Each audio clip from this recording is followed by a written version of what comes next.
Hey YouTube, JT, Serenity Farms prepping here.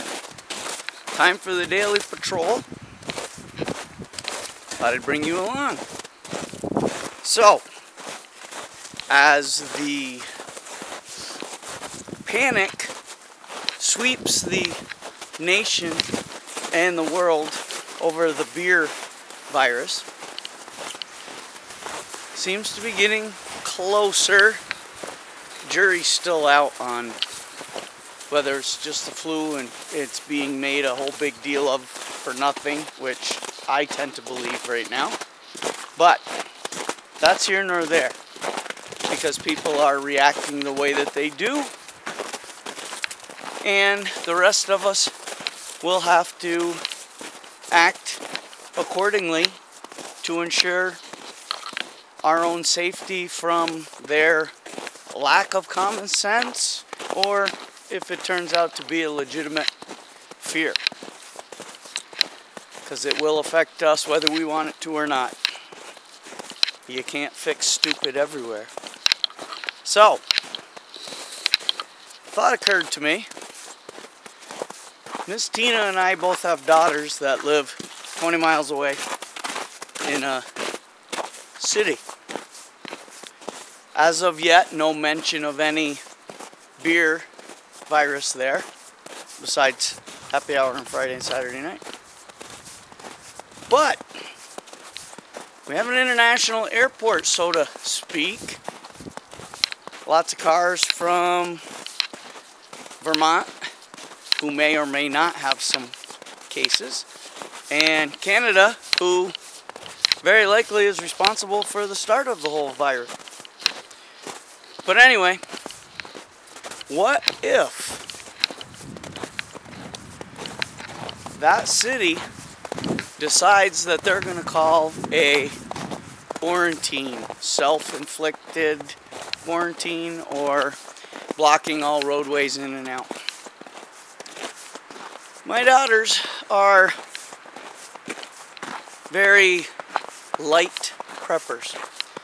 They've been told how to react in certain situations, and hopefully they will. But in the case of a 3 or 4 day warning that there may be a quarantine or some other major action is going to take place in the city where they live,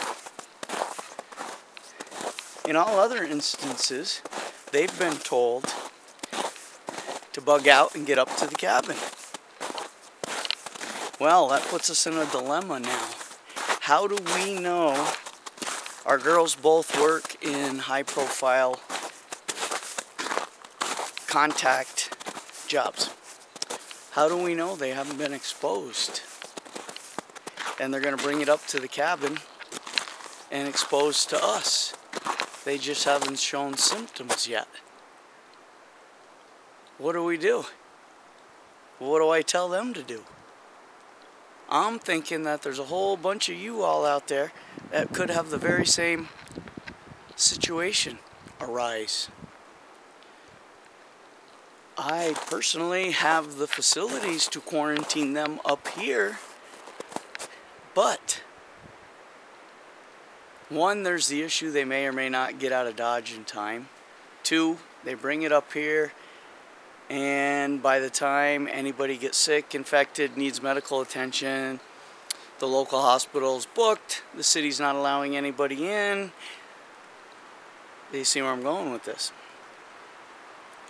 So, I've seen a couple YouTube videos where everyone talks about getting out of Dodge, getting to safe locations, going to stay with friends and relatives, and if this is as serious as some in the media want us to believe it is, it presents a situation, because with the lack of information coming out of every area that is supposedly experiencing cases, by the time you find out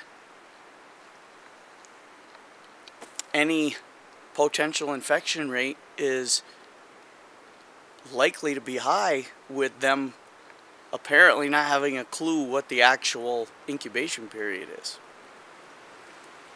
So this is something we all need to consider if we're going to call relatives, or relatives, family, friends call us and say, hey, I got to get out of Dodge. People are getting sick around me.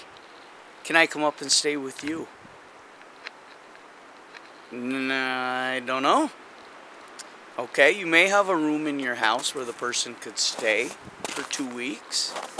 But 1 second here. I want to be quiet because I want to see if we can see the beaver.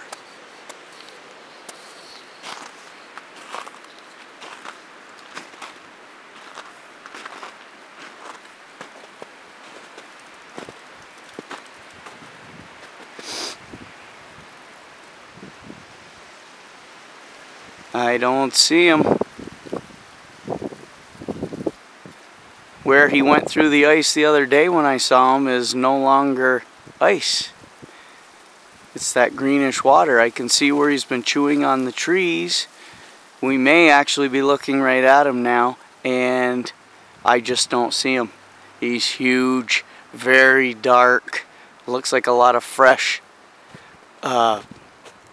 pieces of tree on the ground. The hut is right there, but he comes up inside the hut. It's a bank hut. Anyway, I didn't mean to get distracted, but he is very large and it's impressive. So, if I happen to see him, I will try to turn the camera back around as best I can. Back to the topic. What do you think about that? Because we all know someone who lives somewhere they probably aren't going to want to be living pretty soon. What are you going to do if they call? I'm not sure what I'm going to do.